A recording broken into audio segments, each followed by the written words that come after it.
Hello everyone and welcome to Don't Be Bored. Today we're taking a look at this tiny little puzzle that's soloable. You can play it with more than one, but mostly soloable puzzle game, A Gentle Rain. It's been a real pleasure playing this one, and it was sent to me by the publisher to review. Let's jump into how the game plays. It's super quick, super simple to learn, and then I'll give you my pros and cons on the game. Starting the game, you're going to shuffle the tiles up and make a pile. Then, to start, you take the top tile and place it into the middle of your play area. You're already going. You take the next tile and you look at the colours on the edges. And you're matching up sort of a white flower to a white flower, so you're matching that up, and you have to, if you can, place the tile, and if it can't be placed in any way, maybe the colours don't match, well, you simply discard that tile and draw the next one. This part is called growing the lake, as you're adding tiles, connecting them, normally one next to another, and then slowly you'll start to get places where you're maybe matching to two different tiles or three different tiles, that sort of thing.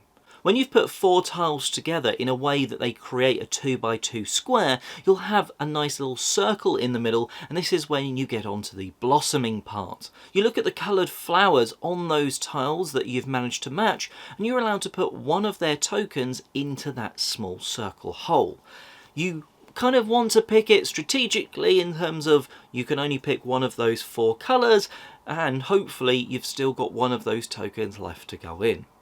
Across the game, at the start you're not doing much of this blossoming, you're just growing the lake out, but towards the end, every other turn you're hopefully going to be placing one of those tokens, because you're trying to get all of the 8 flowers to blossom, and therefore you win the game. There is some point scoring if you really fancy it, and it's based on basically how many more tiles you have left in the pile still to go.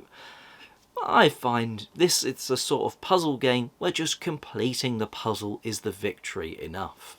And that is really how you play. It's that simple. You get this small box off the shelf, out of your bag, wherever you are, and with a medium-sized play space that's flat, you're able to play straight away.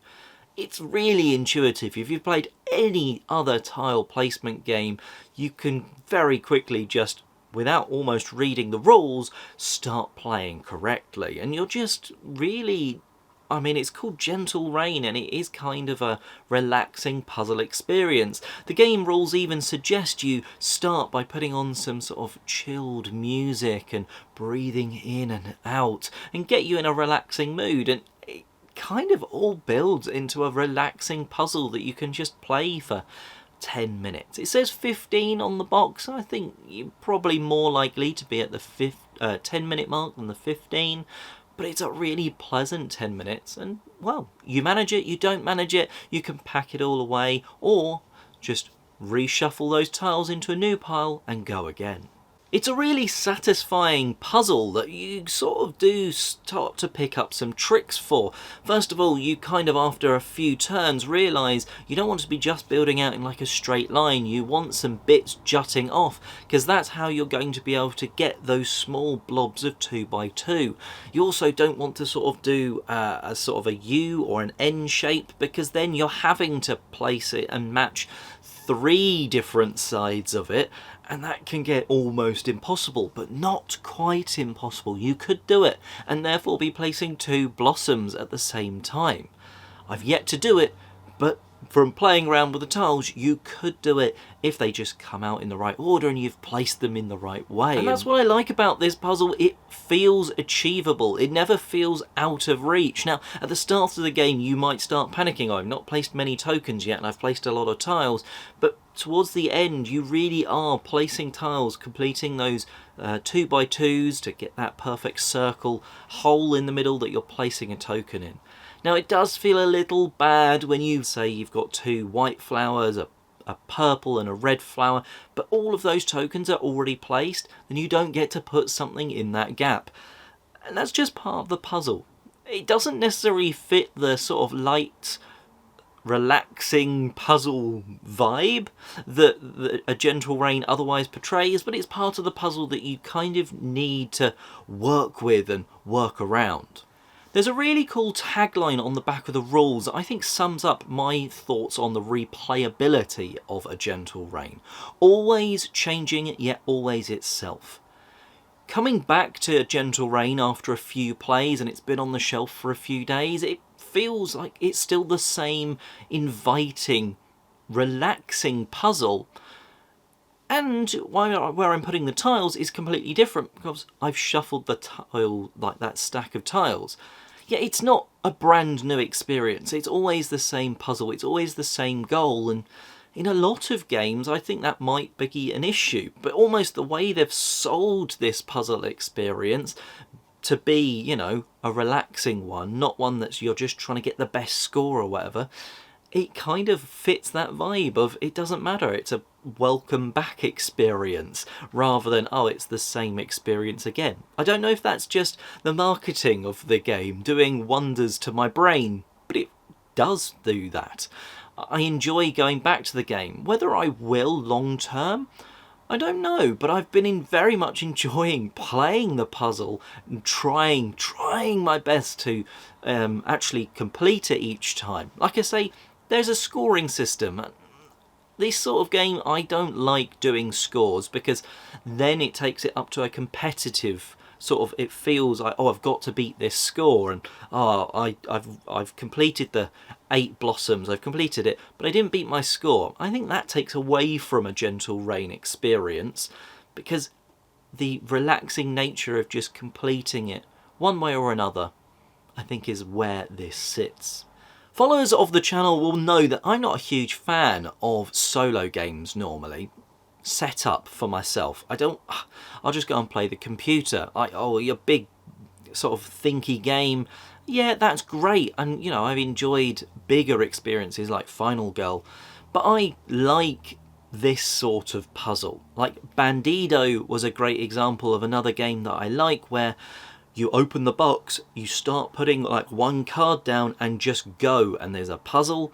A Gentle Rain feels similar in terms of you put one tile down, then another one, then another, and you're going. You're not having to do this big setup just for yourself. You're very much opening the box, getting some components out, and going and playing straight away. And I think that's super important for me personally, that a solo game hits the table and is going. It's not a big setup for myself because I see that as a barrier for enjoying solo games. So maybe if you're like me there, that is a really good selling point for the game.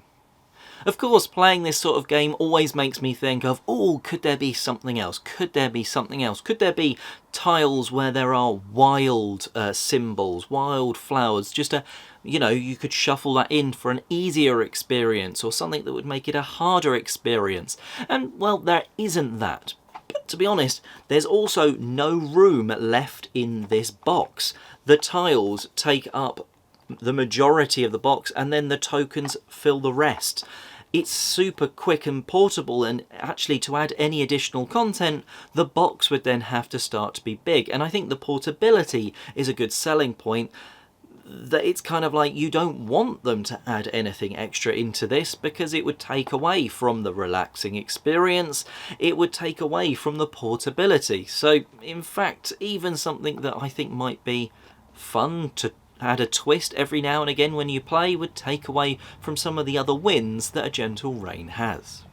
So overall, should you be adding A Gentle Rain to your collection? Well, first of all, it wouldn't take up much room on your shelf. It's a really enjoyable puzzle that I can definitely see myself going back to. Sitting on the shelf for a little bit on, oh, I have this 10-15 minutes. I'll just, you know, give that nice relaxing puzzle another whirl. I can't see myself really dabbling with the additional players. It's definitely something that I would only play on my own, and that's something I wouldn't normally do with many board games. The fact it hits the table and is playable, the rules are super intuitive, well, they tick so many boxes for me. Yes, it is the same experience you go back to each time. I kind of think in this case, that's actually a good thing. Whereas most of the time, I'd sort of say, oh, well, that puzzle therefore not challenging you.